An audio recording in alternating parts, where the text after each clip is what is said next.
வணக்கம் ஃப்ரெண்ட்ஸ். இப்போ டிஎன்பிசிலேருந்து லேட்டஸ்ட்டாக வந்திருக்கிற அப்டேட் என்னென்னா, குரூப் 4க்கான சிலபஸை மாற்றிட்டாங்க. மாற்றுறதுனா கொஞ்சமாக மாற்றலை, மொத்தமாகவே சிலபஸை மாற்றிட்டாங்க. இதுக்கு முன்னாடி சிலபஸ் எப்படி மாற்றினாங்கன்னா 2022 அந்த சமயத்தில் கொஞ்சம் அப்டேட்ஸ் பண்ணி மட்டும் ஆல்ரெடி இந்த சிலபஸை கொடுத்தாங்க. ஸோ புக் வைஸ் படிக்கிறதுக்கும் நம்ம சிலபஸ் வைஸ் படிக்கிறதுக்கும் நிறைய புக்கில் கவர் ஆகும் படிச்சுட்டு இருந்தோம். ஆனால் இந்த சிலபஸை பார்த்தோன்னா டோட்டலாகவே மாற்றி வச்சுருக்கிறாங்க. மொத்தமாக சிலபஸை நம்ம பகுதி ஆ இ இப்படி மூணாக பிரித்து தான் படித்தோம். இலக்கியம், இலக்கணம், தமிழறிஞர்களும், தமிழ் தொண்டும். இதில் பார்த்தோன்னா மொத்தமாக 7 பார்ட்டாக தமிழ் சிலபஸை பிரித்து ஒரு பார்ட்லேருந்தும் எத்தனை கேள்விகள் வரும்ன்ற அளவுக்கு கிளியர் கட்டாக சிலபஸை கொடுத்துருக்குறாங்க. வாங்க இப்போ சிலபஸில் என்ன கொடுத்துருக்காங்கன்னு பார்க்கலாம். மொத்தமாக அலகு 1, 2, 3, 4, 5, 6 7 அலகு, அதாவது 7 யூனிட்டில் தமிழ் சிலபஸை கொடுத்துருக்காங்க. ஃபஸ்ட்டில் எப்பவும் போல் ஆல்ரெடி இந்த மாதிரி அலகு 1, அதாவது யூனிட் 1ல் என்ன கொடுத்துருந்தாங்கன்னா இலக்கணம், இதில் 25 கேள்விகள் வரதா சொல்லியிருக்காங்க. இதுக்கு முன்னாடி பகுதி ஆல இலக்கணத்தை படிச்சிருந்தோம். 30 to 35 கேள்விகள் கூட சில சமயத்தில் வரும், சில டைம் 40 கேள்விகள் கூட இலக்கண பாட்டிலேருந்து கேட்கப்படும். ஆனால் இப்போ ஃபிக்ஸ்டாக 25 கேள்விகள்னு ஃபிக்ஸ் பண்ணிட்டாங்க. பாருங்கள் என்னென்ன சிலபஸில் என்னென்ன கொடுத்துருக்காங்கன்னு பாருங்கள். எழுத்துன்னு கொடுத்துட்டு மெயின் டாபிக் எழுத்து. இதில் பிரித்து எழுதுதல், சேர்த்து எழுதுதல், சந்திப்பிழை, குறில், நெடில் வேறுபாடு, ரகர வேறுபாடு, நகர வேறுபாடு, இதெல்லாம் 6th ஸ்கூல் புக்லேயே கவர் ஆகும். நீங்கள் மயங்கொலிகள்னு படிச்சிருப்பீங்க, அது சார்ந்த டாபிக்ஸ் தான் இங்கே கொடுத்துருக்குறாங்க. ரகர வேறுபாடு, இணை எழுத்துக்கள் அறிதல், இந்த மாதிரி சுட்டு எழுத்துக்கள், வினா எழுத்துக்கள், எழுத்து இலக்கணத்தில் எழுத்து, சொல், பொருள், யாப்பு, அணின்னு இருக்குது. அதில் நம்ம சிலபஸில் என்ன கொடுத்துருக்குறாங்கன்னா ஃபஸ்ட்டாக எழுத்து கொடுத்துருக்குறாங்க. என்னென்னா எழுத்து, இதில் சுட்டு எழுத்து, வினா எழுத்து, ஒருமை பண்பு அறிதல், இல்லை ஸ்கூல் புக்ஸில் மேக்ஸிமம் கவர் ஆகும். இவங்களும் 10th ஸ்கூல் புக் வரைக்கும் படித்தா போதுன்றது மாதிரி தான் சொல்லியிருக்காங்க. பட் கொஸ்டின் வந்தால் தான் தெரியும். அடுத்ததாக பாருங்கள், சொல் இலக்கணத்தில் அடுத்ததாக சொல், வேர் சொல்லறிதல், வேர் சொல்லில் இருந்து வினைமுற்று, வினை எச்சம், வினையாளனின் பெயர், பெயர் எச்சம், அயற்சொல், தமிழ் சொல், எதிர்ச்சொல், வினைச்சொல், எழுத்து பிழை, ஒற்று பிழை அறிதல், 2 வினைச்சொற்களின் வேறுபாடு அறிதல். இந்த மாதிரி சிலபஸை கிளியராக கொடுத்துட்டாங்க. இதுக்கு முன்னாடி இருந்தது எப்படி இருந்துச்சுன்னா இலக்கண பாட் புரிதலோடு படிக்கிற மாதிரி இருந்துச்சு. ஆனால் தமிழறிஞர்களும், தமிழ் தொண்டும், இலக்கியம், அதாவது 8 தொகை 10 பாட்டு நூல்கள் சம்மந்தமான இலக்கியம் சார்ந்த நூல்கள் எல்லாமே நம்ம மெமரி பண்ணுற மாதிரி இருந்துச்சு. ஆனால் இப்போ இருக்கிற சிலபஸை நீங்கள் நல்லா கவனிச்சிங்கன்னா தெரியும். இதில் எல்லாமே நம்ம புரிதலோடு படித்தா மட்டும்தான் இந்த எக்ஸாமில் ஸ்கோர் பண்ணுற மாதிரி சிலபஸை மாற்றிருக்காங்க. சில தமிழில் இலக்கணத்தில் எடுத்தோன்னா ஃபஸ்ட் யூனிட்டில் எழுத்து, சொல் 2 டாபிக் தான் கொடுத்துருக்குறாங்க. அடுத்ததாக அலகு 2ல் பார்த்தீங்கன்னா சொல்லகராதி, இதில் இருந்து 15 கேள்விகள் கேட்க போகிறதா சொல்லியிருக்கிறாங்க. இதில் என்னென்னு கேட்க போகிறாங்கன்னா எதிர் சொல்லை கண்டெழுதல். ஒரு கொஸ்டின் நார்மலாகவே ஆல்ரெடி கேட்டு தான் இருக்கிறாங்க. இப்பயும் எதிர் சொல்லை எடுத்து எழுதுதல், ஓர் எழுத்து ஒரு மொழி, இதுவும் ஆல்ரெடி நம்ம ஸ்கூல் புக்ஸ்லேயே கவர் ஆகுது. இதுவும் ஒரு எழுத்து ஒரு மொழியும் மொத்தம் இது சார்ந்த கேள்விகள் வரும். அடுத்ததாக உரிய பொருளை கண்டறிதல், அதாவது பொருள் கூறுக மாதிரி ஏதாச்சும் இருக்கும். அடுத்து ஒரு பொருள் தரும் பல சொற்கள், இதுவும் ஸ்கூல் புக்கில் இருக்குது. அடுத்து பொருந்தா சொல்லை கண்டறிதல், 4 ஆப்ஷன் கொடுத்தது, அதில் எது பொருந்தலைன்றதை கண்டுபிடிக்கிற மாதிரி இருக்கும். அடுத்தது அகரவரிசைப்படி சொற்களை சீர் செய்தல், ஒரு பொருள் பன்மொழி, 2 பொருளை குறிக்கும் சொற்கள், பேச்சு வழக்கு, எழுத்து வழக்கு, சொல்லும் பொருளும் அறிதல், ஒரு சொல்லுக்கு இணையான வேறு சொல் அறிதல். இது மேக்ஸிமம் இதில் இருக்கிற சிலபஸில் இருக்கிற எல்லாமே ஆல்ரெடி நம்ம சிலபஸில் இருந்த டாபிக்ஸ் தான். நீங்கள் நல்லா கவனிச்சிங்கன்னா இதில் என்னென்னா இந்த சிலபஸில் மொத்தமாக இலக்கணத்துக்கு புரிதலுக்கு அதிக முக்கியத்துவம் கொடுத்துருக்காங்க இந்த தமிழ் குரூப் 4 சிலபஸில். அடுத்ததாக பாருங்கள்,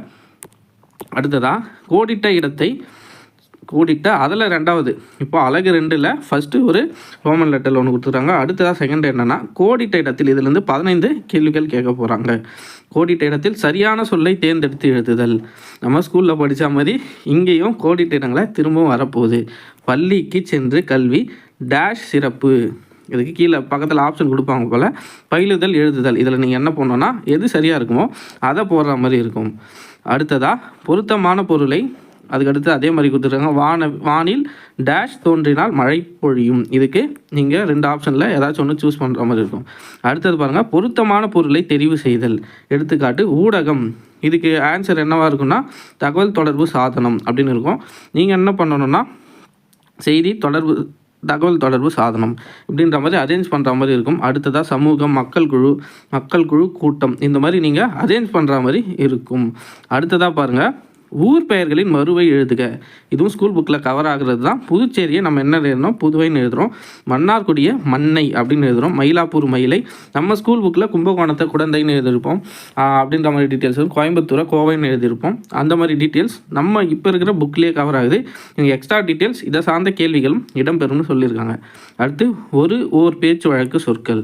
ஒரு எங்கே யூஸ் பண்ணோம், ஓர் எங்கே யூஸ் பண்ணோன்ற மாதிரி அந்த மாதிரி சொற்கள் சார்ந்த கேள்விகளும் வரும். இணையான தூய தமிழ் சொற்களை இணைத்தல். வெத்தில அப்படின்னு கொடுத்துட்டு அதோட தூய தமிழ் இப்போ நம்ம ஆல்ரெடி பார்ப்போம்ல 5 5 அப்படின்னு கொடுத்துட்டு அதை 5ன்னு இருக்கிறத 5 அப்படின்னு மாற்றுவோம். அதே மாதிரி தான் இங்கே வெத்தலை அப்படின்னு கொடுத்துட்டு வெத்திலை அப்படின்னு கொடுத்துட்டு வெற்றிலை நாக்காளி பேச்சு வழக்குக்கும் நம்ம தூய தமிழில் மாற்றுற மாதிரி இங்கே ஒரு இது கொடுத்துருக்காங்க. அடுத்ததாக பாருங்கள், பேச்சு வழக்கு தொடர்பில் உள்ள பிழை திருத்தம். அதான் அதே இதுக்கு பார்த்தோம்ல அதே மாதிரி தான் நேற்று மழை பெஞ்சது அப்படின்னு நம்ம பேச்சு வழக்கில் சொல்கிறதையும் நேற்று மழை பெய்தது இதுதான் நம்ம இரட்டை வழக்குன்னு சொல்லுவாங்க. பேச்சு மொழிக்கும் எழுத்து மொழிக்கும் இருக்கிற வித்தியாசம் இதை தான் இங்கேயும் சொல்லியிருக்கிறாங்க. பேச்சு வழக்கு தொடர்பில் பிழையை திருத்த சொல்லி கொஸ்டின் வந்திருக்கு. அதுக்கடுத்து பாருங்கள், சொற்களை இணைத்து புதிய சொற்களை உருவாக்குதல். என்னென்னா சொற்களை இணைத்து புதிய சொற்களை உருவாக்குதல் மற்றும் அல்லது ஆல் பிறகு வரை இதுவும் அல்ல இருப்பினும் எனினும் இதனால் ஃபஸ்ட்லேருந்து பார்க்கலாம். புதிய சொற்களை இணைத்து புதிய சொல் உருவாக்குதல் என்னென்னா மற்றும் அல்லது ஆல் பிறகு இந்த 2 சொற்கள் கொடுத்துருப்பாங்க. இடையில் இந்த இதுவெல்லாம் கொடுத்துருப்பாங்க. மற்றும் அல்லது ஆல் பிறகு வரை இதுவும் அல்ல இருப்பினும் எனினும் இதனால் இந்த மாதிரி அடைப்புக்குள் உள்ள சொல்லை தகுந்த இடத்தில் சேர்த்தல். இந்த மாதிரி நம்மளே அரேஞ்ச் பண்ணுற மாதிரி கொடுத்துருக்குறாங்க. அடுத்ததாக எடுத்துக்காட்டும் கொடுத்துருக்குறாங்க பாருங்கள். நான் காட்டிற்கு சென்றேன், அதுக்கு இடையில் நம்ம என்ன வரணும் அப்படின்ற மாதிரி கேள்வி இருக்கும். டேஷ் இருக்கும். புலியை பார்த்தேன். ஆப்ஷனில் என்ன இருக்குன்னா அதனால் அப்படின்னு கொடுத்துருப்பாங்க. அதில் அதனால் இதனால்னு ஆப்ஷன் இருக்கும். நம்ம எது இதுக்கு கரெக்டாக இருக்குமோ அதை சூஸ் பண்ணணும். அடுத்ததாக பாருங்கள், மாலை நேரம் முடியும் டேஷ் வரை விளையாடுவேன்.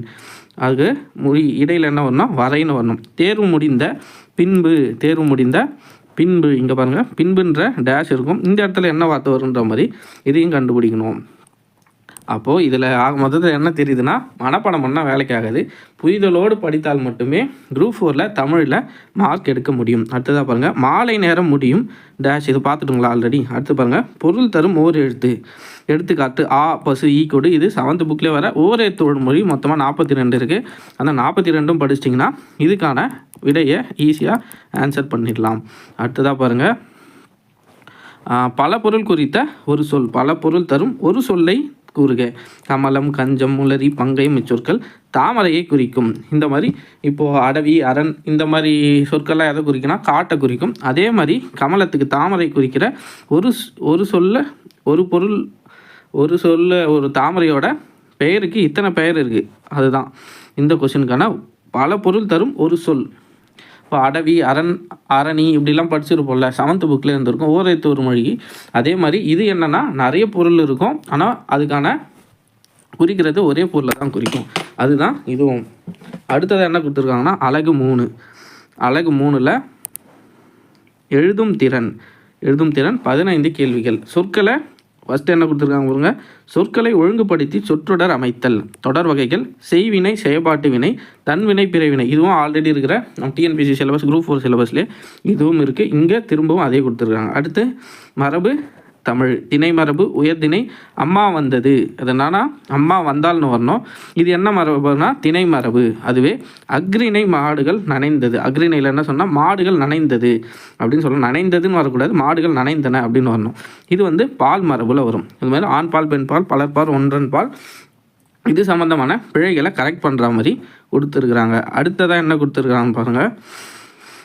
அதுக்கான எக்ஸாம்பிள்ஸ் தான் எல்லாமே கொடுத்துருக்குறாங்க. அடுத்தோட இளமை பெயர் கேட்டிருக்காங்க. இதுவும் ஆல்ரெடி டிஎன்பிசியில் இருக்குது தான்.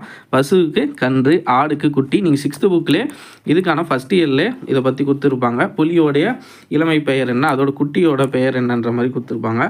அதுக்கு அடுத்ததாக ஒலி மரபு. இதில் இன்னொன்று மிஸ் பண்ணிட்டு பாருங்க. ஒலி மரபு நாய்னா என்ன பண்ணணும், நாய் கத்தியதுன்னு வரக்கூடாது. நாய் கத்தியதுன்னு கொடுத்துருந்தா அந்த கத்தியது தப்பு, நாய் குறைத்தது. அடுத்து வினை மரபு பாருங்கள். இதுவும் டிஎன்பிசி சிலபஸில் ஆல்ரெடி இருந்தது தான்.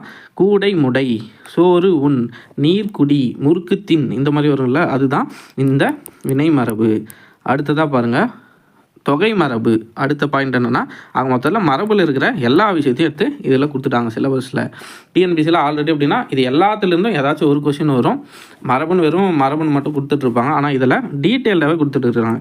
மக்கள்னா கூட்டம், ஆட்டு மந்தை, நிறுத்தல் குறியீடுகள், அடுத்து கால் புள்ளி எங்கே வரணும், கமா எங்கே வரணும், அரை புள்ளி எங்கே வரணும், கால் புள்ளி எங்கே வரணும், அரை புள்ளி எங்கே வரணும், முக்கால் புள்ளி எங்கே வரணும், இந்த மாதிரி மொத்தம் கேட்டிருக்காங்க.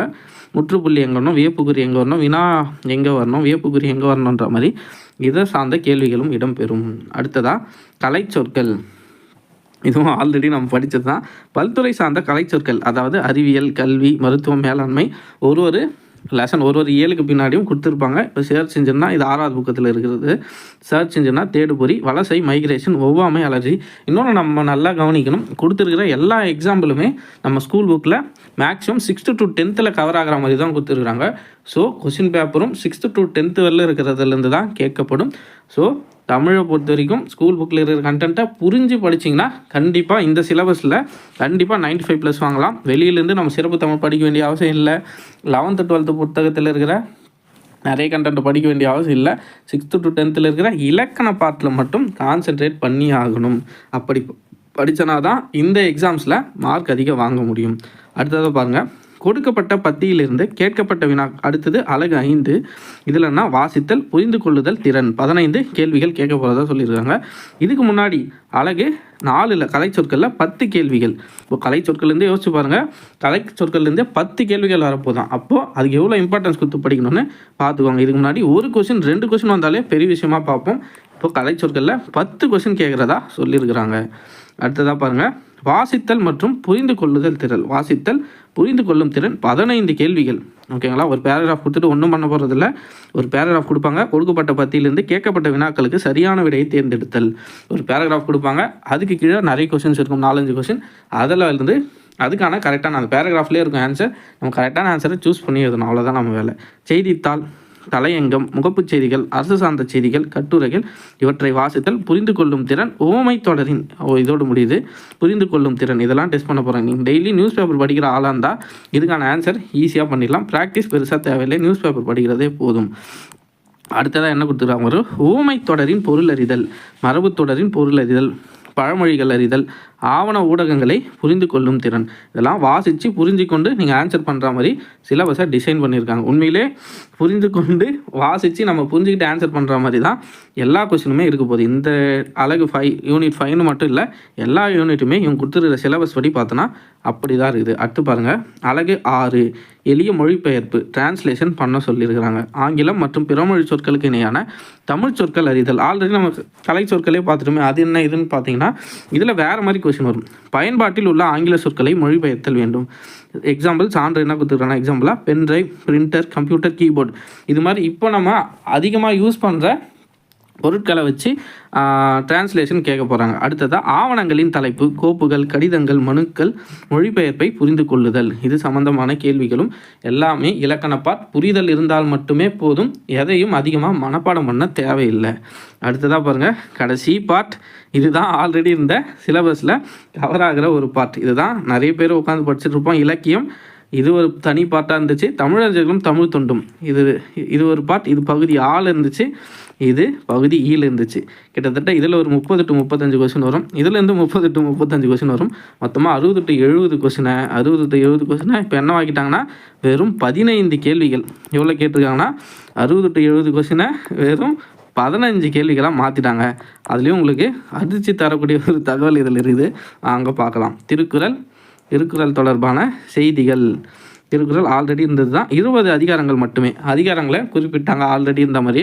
என்னென்ன அதிகாரம்? ஒழுக்கமுடைமை, பொறையுடைமை, ஊக்கமுடைமை, விருந்தோம்பல், அரண் வலியுறுத்தல், ஈகை, பெரியாரை துணைக்கூடல், வினை செயல் வகை, அவையஞ்சாமை, கண்ணோட்டம், அன்புடைமை, கல்வி, நடுநிலைமை, கூடா ஒழுக்கம், கல்லாமை, செங்கோன்மை, பண்புடைமை, நட்பாராய்தல், புறங்கூறாமை, அருளுடைமை. இதோட திருக்குறள் முடியுது. மொத்தமாக 20 அதிகாரம் கொடுத்துருக்காங்க. இந்த 20 அதிகாரம் மட்டும் படித்தால் போதுமானது. இது பழைய ஸ்கூல் புக், புதிய ஸ்கூல் புக்கில் இருக்கிற திருக்குறள் கம்பைலேஷன் பிடிஎஃப் இருக்கு என்கிட்ட. நான் வேணால் குரூப்பில் போகிறேன், டெலகிராம் குரூப்பில். அதிலே மேக்ஸிமம் இதுக்கான எல்லா திருக்குறளும் கவர் ஆகிடும். அதை படித்தாலே போதுமானது. அடுத்ததாக பாருங்கள், இங்கே தான் உங்களுக்கு அதிர்ச்சி காத்து கொண்டிருக்கிறது. அறநூல்கள் தொடர்பான செய்திகள். பாருங்கள், அறநூல்கள் தொடர்பான செய்திகள், நாலடியார், நான்மணிக்கடிகை, பழமொழி 400, முதுமொழி காஞ்சி, இந்த அறநூல்கள் சார்ந்த திருக்கடுகம், இன்னா 40, சிறுபஞ்சபூலம், ஏலாதி, ஔவையார் பாடல்கள்னு அறநூல்களை குறிப்பிட்டாங்க. ஆனால் இதில் பெருசாக 8 தொகை நூலை பற்றியும் 10 பாட்டு நூல்களை பற்றியும் பெருசாக எங்கேயுமே குறிப்பிடல. ஸோ இனிமேல் நம்ம புறநானூறு, அகநானூறுன்னு படிக்க வேண்டிய அவசியம் ரொம்ப ரொம்ப ரொம்ப குறைவு தான். ஏன்னா இதில் சிலபஸில் அப்படி எங்கேயுமே மென்ஷனே பண்ணல. வாங்க அடுத்ததை பார்ப்போம். அடுத்தது என்ன கொடுத்துருக்காங்கன்னு பாருங்கள். தமிழின் தொன்மை, சிறப்பு, திராவிட மொழிகள் தொடர்பான செய்திகள், இல்லை தமிழஞ்சகம், தமிழ் தொண்டும் அந்த டாப்பிக்கில் போயிடும். இதுக்கெல்லாம் திராவிட மொழிகள் 9th ஸ்டாண்டர்ட் 10th ஸ்டாண்டர்டில் இருக்கிற இயல்களை படித்தாலே போதுமானது. அடுத்ததாக பாருங்கள், முக்கியமாக நம்ம யார் யாரை படிக்கணும்னு தலைவர்கள் பெயரும் கொடுத்துட்டாங்க. முக்கியமான உவே சாமிநாத ஐயர், மீனாட்சி சுந்தரம், லக்குவனாரோட தமிழ் பணி, இதெல்லாம் ஆல்ரெடி சிலபஸில் இருந்தது தான். தொடர்பான செய்திகள், தேவநாயக பாவனர், என்னென்னா இதெல்லாம் ஆல்ரெடி நம்ம சிலபஸில் இருந்த பாட்டு தான். பட் என்னென்னா கொஷினோட வெயிட்டேஜ் ரொம்ப ரொம்ப ரொம்ப குறைஞ்சிடுச்சு. 2 பார்த்தையும் சேர்த்து 2 பகுதி ரெண்டுமே சேர்த்து ஒரு 70 கொஷின் கிட்ட பார்த்தோம். ஆனால் இப்போது அதுக்கே வெறும் 15 கேள்விகள் மட்டும்தான் அதுலேருந்து வரப்போகுது. அதுக்கான முக்கியத்துவம் ரொம்பவே குறைஞ்சிடுச்சு. அடுத்ததாக பாருங்கள், தேவநாயக பாவனர், அவரோட அகரமுதலி, பாவலேறு பெருஞ்சித்தனார், ஜி யுப்போப், வீரமாமுனிவர் தமிழ் தொண்டு தொடர்பான செய்திகள், தமிழ் சான்றோர் பற்றிய செய்திகள், பாவேந்தர், டிகேசி, குன்றக்குடி அடிகளார், எல்லாமே. ஆனால் நீங்கள் நல்லா கவனிச்சிங்கன்னா தெரியும், எல்லாமே ஸ்கூல் புக்கில் இருக்கிற கண்டென்ட் தான். எதுவும் புக்கு விட்டு கண்டென்ட்டே வெளியே போகாத மாதிரி இருக்குது. நீங்கள் இதுக்கு முன்னாடி பார்த்தீங்கன்னா கம்பராமாயணம், ராவண காவியம், கம்பராமாயணம் ஓல்டு 10th புக்குக்கு போவாங்க. Old 12th book last group 2 எடுத்திங்கன்னா 12th புக்குக்கெலாம் போச்சு. Old 12th book, old 11th புக்கெலாம். ஆனால் இப்போ கொடுத்துருக்கிற சிலபஸ் படி பார்த்தீங்கன்னா எல்லாமே நீங்கள் 6th to 10th இலக்கண பாட்டை படித்து புரிஞ்சுக்கிட்டால் போதும். மற்றபடி வேறு எதையும் உட்காந்து மனப்பாடம் பண்ண பெருசாக தேவையில்லை. இவங்கள பார்த்தீங்கன்னா முக்கிய குறிப்புகள் கேட்டிருக்காங்க. அதுவும் ரொம்பலாம் இல்லை, கொஞ்சம் கொஞ்சம் அங்கங்கே தான் இருக்கும். ஸோ அதை படிக்கிறதும் ரொம்ப ஈஸி. இப்போ பார்க்கலாம் வாங்க. குன்றக்குடி அடிகளார், கண்ணதாசன், காகிதமில்லை, தாராபாரதி, வேலுநாச்சியார், பட்டுக்கோட்டை கல்யாண சுந்தரம், முடியரசன், தமிழ்வழி, கடியலூர் உத்திரங்கண்ணனார், கீவா ஜெகநாதர், நாமக்கல் கவிஞர். அவ்வளோதான். இவ்வளோ தான் நம்ம சிலபஸில் கேட்க போகிற தமிழறிஞர்கள். முக்கியமான நிறைய பேர் மிஸ் ஆன மாதிரி எனக்கு ஃபீல் ஆகுது. பாரதியார் பற்றியும் பெருசாக கேள்விகள், பாரதியாரும் இங்கே எங்கேயும் குறிப்பிடாத மாதிரி தான் எனக்கு தோணுது. அதுவும் இல்லாமல் தாராபாரதி கேட்டிருக்காங்க, பாரதியார் இல்லை. இருக்காரா பாரதியார்? அகரமுதலி, வீரமாமுனிவர் இல்லை, பாரதியார் மிஸ்ஸிங். எனக்கு வருத்தமே என்னென்னா 8 தொகை 10 பாட்டு சுத்தமாக மிஸ் ஆகுது. நம்ம 8 தொகை நம்ம எக்ஸாமுக்கு படிக்கிறத விட முக்கியமாக என்னென்னா நமக்கு நாலேஜ் 8 தொகை 10 பாட்டு பார்த்திங்கன்னா நாலேஜ் நிறைய விஷயம். இப்போது வளவன் ஏவா வான உத்தி, இந்த மாதிரி நிறைய விஷயம் அந்த காலத்தில் இப்படிலாம் இருந்திருக்குன்னு நான் இந்த புறநானூறு பாடல்கள் மூலிமா, அகநானூறு பாடல்கள் மூலிமா நிறைய பரிபாடலில் நிறைய விஷயத்த தெரிஞ்சிட்ருக்கிறேன். ஆனால் எல்லாருமே தான் தெரிஞ்சிட்ருப்போம். ஆனால் அதெல்லாம் இப்போது இனிமேல் தடைப்படும். நமக்கு நம்ம நாலேஜை இனிமேல் பெருசாக வளர்த்துக்க முடியாது. நம்ம எக்ஸாமுக்குன்னு ஃபோக்கஸ் பண்ணி இந்த எக்ஸாமுன்னு கிளியர் பண்ணணும்னு நினச்சோன்னா இந்த டாப்பிக்கை மட்டும்தான் படிக்கணும். ஸ்கூல் புக்கை உட்காந்து மாங்குன்னு படிக்க வேண்டிய அவசியம் இல்லை. நமக்கான முக்கிய தேவை என்னென்னா ப்ராக்டிஸ் பண்ணால் மட்டுமே தமிழில் 90க்கு மேலே மார்க் வாங்கும். 95+. ஆனால் ஈஸியாக இதில் 100 மார்க் வாங்குறதுக்கு பாசிபிலிட்டி நிறைய இருக்குது. ஏன்னா எல்லாமே ஸ்கூல் புக்கிலேருந்து வரப்போது, எல்லாமே இலக்கண பார்ட் புரிதல் இருந்தால் போதும், எல்லா கொஷனுக்கும் சரியான விடையை வாங்கலாம். ஸோ கன்ஃபார்ம் 95+ எடுக்கலாம், அதில் எந்த ஒரு டவுட்டும் இல்லை. ஆனால் அதுக்கு உங்களோட உழைப்பை நிறைய போடணும், நிறைய ப்ராக்டிஸ் பண்ணணும். ப்ராக்டிஸ் இருந்தால் மட்டும்தான் இந்த எக்ஸாமில் கிளியர் பண்ண முடியும். அடுத்த வீடியோவில் மேக்ஸை பற்றினா பார்ப்போம். உங்களுக்கு இந்த வீடியோ யூஸ்ஃபுல்லாக இருக்குன்னு நினைக்கிறேன். ஒரு ஸ்டார்டிங்கில் இப்போ தான் சிலபஸ் மாற்றிருக்காங்க. எனக்கு தெரிஞ்ச ஐடியா உங்களுக்கும் ஷேர் பண்ணியிருக்கேன். உங்களுக்கும் கண்டிப்பாக யூஸ்ஃபுல்லாக இருக்குன்னு நினைக்கிறேன். இதுக்கேற்ற மாதிரி நம்ம சேனலில் இனிமேல் டெஸ்ட்டு பேட்சை போடலாம். நம்ம already 6th book 7th book முடிச்சிருக்கிறோம். ஆனால் அதெல்லாம் இப்போது அந்த அளவுக்கு தேவைப்படாதுன்னு நினைக்கிறேன். இலக்கண பாட்டுக்கு தான் அதிக முக்கியத்துவம் கொடுத்துருக்காங்க. நம்ம சிலபஸில் இருக்கிற டாப்பிக்கை மட்டும் இனிமேல் ஒன்றா பார்ப்போம். மொத்தமாக 7 யூனிட் இருக்குது. இந்த 7 யூனிட்டுக்கான வேர் டு ஸ்டடி ஃபஸ்ட்டு ரெடி பண்ணோம். ஒரு டாப்பிக்காக டெஸ்ட்டு வைக்க ஆரம்பிக்கணும். ஒரு டாப்பிக்காக ப்ராக்டிஸ் பண்ண ஆரம்பிக்கணும். அப்படி படித்தா மட்டும்தான் இதில் அதிக ஸ்கோர் பண்ண முடியும். அவ்வளோதான் ஃப்ரெண்ட்ஸ். அடுத்த வீடியோவில் மேக்ஸுக்கான இப்போ சிலபஸில் மாற்றிருக்காங்களா, மேக்ஸில் என்னென்ன மாறுதல் ஏற்பட்டிருக்குன்னு அடுத்த வீடியோவில் பார்ப்போம். நன்றி.